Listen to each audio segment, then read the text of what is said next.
Hey, good morning, sunshines. Coming at you live from my kitchen, and I can sincerely say that I do miss you guys. When we left school back on Friday the 13th in March, we had just taken chapter 7 text and read about Jim Jones, don't drink the Kool-Aid guy. But today, we're going to move on to chapter 8, which is the 1920s in Indiana. And let's just start with this little quote right here. It says, during no other period in the history of the world was there such a revolutionary change in the manners and customs of the American people, such a rising tide of prosperity or such lawlessness. It was the decade of the gin mill, alcohol, the speakeasy, which is the bars, the flapper girls that are wearing the short dresses, flaming youth, bootleggers, and gangsters. So, yes, we have these inventions such as flush toilets, radios, cars, telephones, sewing machines, stores are popping up everywhere. But is a group of people that are saying, you know what, these changes here are good, but the gin mill, the speakeasy, the girls wearing short dresses, not so good. Because now we're just going to be watching our culture decline. We're getting away from our core values as Hoosiers. Two of those guys. The first one here is James Whitcomb Riley. He was a poet, and he wrote about how Indiana was losing those values. And so he wrote The Old Swimming Hole and When the Frost is on the Pumpkin. And if we were in class, we'd listen to those. But his whole point is that we need to go back to the good old days. He's not super fond of these changes that are happening. You guys can listen to those right here if you want to. The other guy is Booth Tarkington. He wrote books, Pulitzer Prize winning books. But his big thing is Indiana is too worried about constructing factories. And that's leading to all these urban problems. We've got overpopulation. We've got smoke in the air, pollution. You guys are too worried about that stuff. Go back to the old days. We got our log cabins. We're chopping down poplar trees. We're getting away from our core values, and we need to go back because right now, all Indiana is worried about is money. When you build factories on our awesome rivers, money's going to be flying in. So some people just did not like the changes that were coming. In 1914 to 1917, we got World War I breakout, and of course, the enemy of that time was the Germans. And Americans referred to Germans as the Huns. So basically, what they were doing to the enemy was they were dehumanizing them. And why would you want to dehumanize your enemy?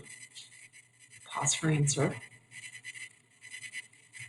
Yes, because it's easier to kill somebody if you don't look at them as a human, as you look at them as inferior to you. And so the Huns got their terminology from Attila the Hun back in Mongolia when he was like rampaging and terrorizing all of Europe. The Huns were brutal. So that's how they viewed them, and it gave them the excuse to kill them. Now, here's the problem, though, is Germany is our enemy, but what's the most common immigrant group in America, in Indiana? Who is it? They're the old immigrants from Germany. So most Hoosiers are coming from Germany, and all of a sudden we're like, dude, you're our enemy in World War I. So you're looking at your neighbor going, aren't you German? And you're looking at them as an enemy. Because in their mind, how can you have dual allegiance? You are German. How can you show allegiance to America? You have to be showing your allegiance to Germany. And so they were looking at their neighbor now as an enemy. A lot of conflict. And really what that did is it gave birth to the KKK in Indiana. Now, here will be our big takeaway from today, okay, is the Klan in Indiana. So the first thing you need to understand is that there were two clans. And the first Klan appeared after the Civil War. And they're the ones that were completely 100% against the African Americans. Okay? And I want to make it clear that this group was not in Indiana. It was not in the North. And so that was in what, 1860s? What, Civil War ended in 1865? And so, boom, KKK group against African Americans. Oh, yeah, okay, right here. The group that I'm going to talk about in Indiana came to light in 1920. And the Grand Dragon was D.C. Stevenson, David Curtis Stevenson. And this is his quote. Where is it? It says, "I did not sell the Klan in Indiana on hatreds. That is not my way. I sold the Klan on Americanism, on reform." And so what's going on here, he's saying, I'm going to teach you how to be a good American. We all need to be good Americans. And that's what the second Klan established its principles on, being a good American. Okay? Now, why Indiana? Why was Indiana the backbone to the KKK? And that is because we had a huge Protestant population. And if you're Protestant, then you were either like Methodist, Baptist, Lutheran. You weren't Catholic. Okay? So a difference between Catholic and Protestant. So Indiana has this huge Protestant population, 1920s, and they want to all go back to the core values. So, no alcohol. Girls, lengthen those dresses. Don't go to a bar. We need to watch our neighbor. Are they Germans? Because that was our enemy in World War I. We will be good Americans. And so, boom, you've got this club called the KKK.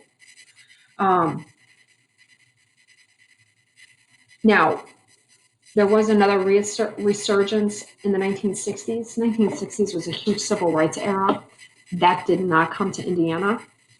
Again, civil rights would be more against African American rights. Every now and then in the news, you will hear of Klan meetings.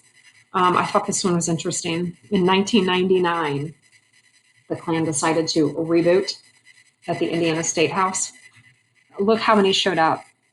Okay, so the media shows up. 500 police officers show up. 50 anti-Klan protesters show up. And here's what's funny.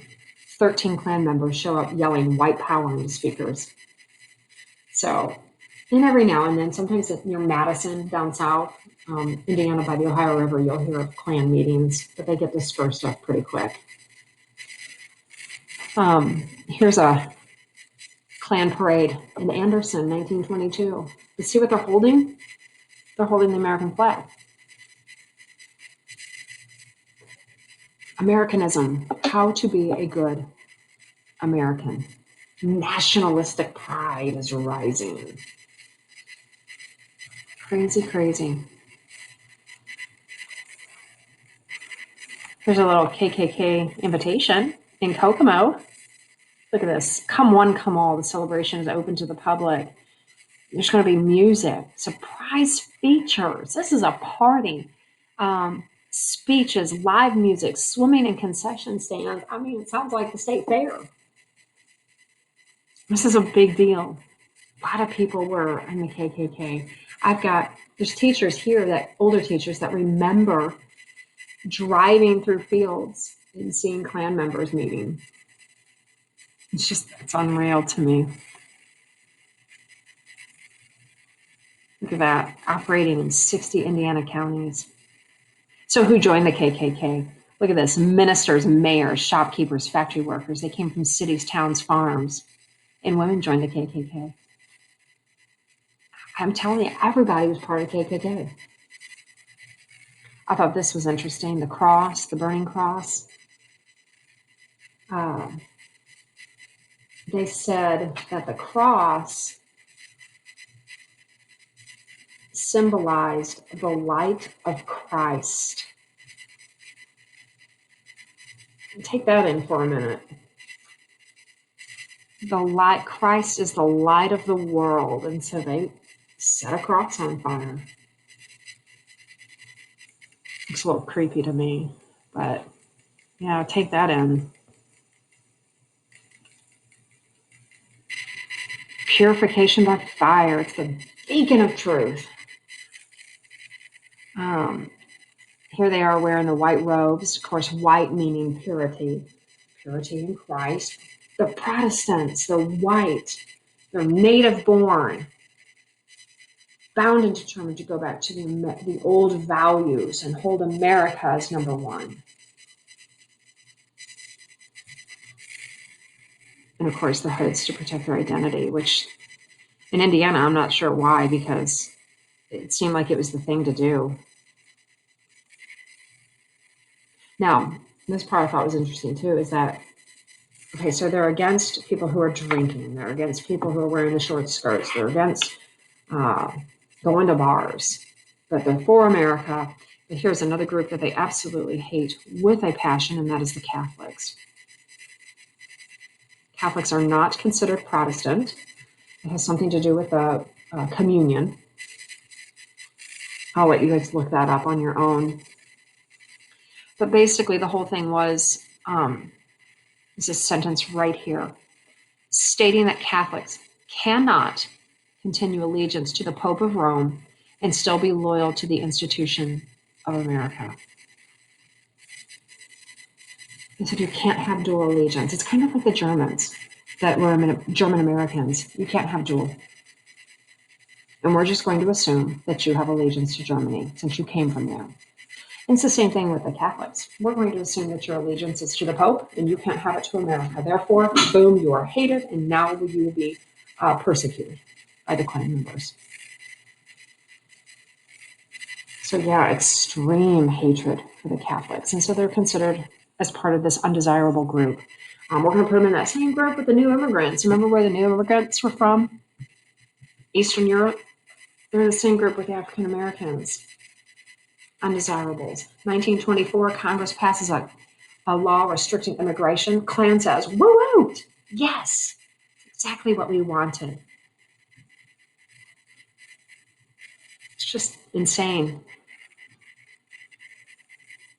Just how popular. I just can't get over how popular it was in Indiana. So here's D.C. Stevenson, the Grand Dragon. Very political group. You wanted his approval, and more than likely, if you got his approval, you would get elected. So he ended up helping elect Ed Jackson as one of our governors. So you wanted the approval. And it would come out in elections like, where do you stand on prohibition? Are you a Protestant? Do you support the KKK? And you wanted to answer those right. And if you did, then you would get elected, especially if you had his backing.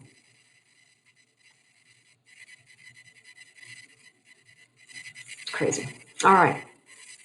This is just a fiery summons. It says 1926 calls KKK members together for a meeting at the time when the organization was in decline.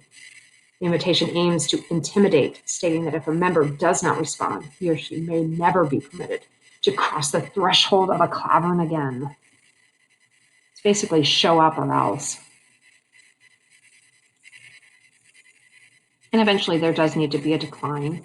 And it's going to happen with D.C. Stevenson.